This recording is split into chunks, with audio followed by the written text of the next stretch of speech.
La justice durcit de plus en plus le ton à l'endroit des trafiquants de trophées d'espèces intégralement protégés. En effet, un trafiquant d'ivoire d'éléphant a eu sa dose de sanctions dans la journée du mardi 18 mai 2021.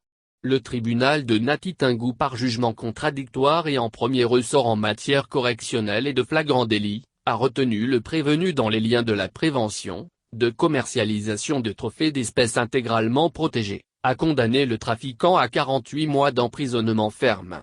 Il doit payer en plus une amende de 300 000 FCFA et somme de 3 millions FCFA pour les dommages et intérêts. C'est la preuve que la justice tient toujours rigueur à la tolérance zéro pour toute personne qui se met dans la logique de destruction de patrimoine faunique.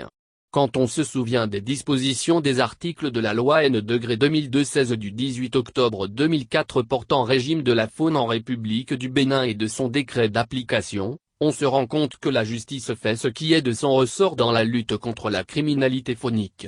Car, l'article 154 sanctionne d'amende et d'emprisonnement allant jusqu'à 3 ans, quiconque importe, exporte, réexporte ou commercialise des animaux sauvages ou leurs trophées et dépouille en dehors des cas permis.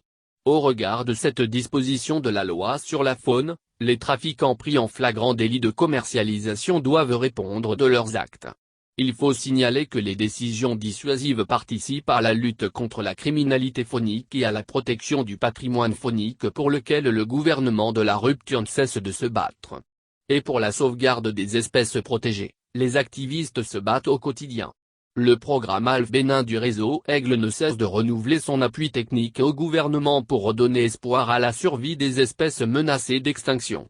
Outre le ministère de la Justice, la lutte contre la criminalité faunique au Bénin est aussi et surtout l'œuvre de African Park Network Cap Ndjari, le ministère du Cadre de vie et du Développement durable, de la Direction générale des eaux forêts et chasses, DGEFC, du SENAGREF et du ministère de la Sécurité.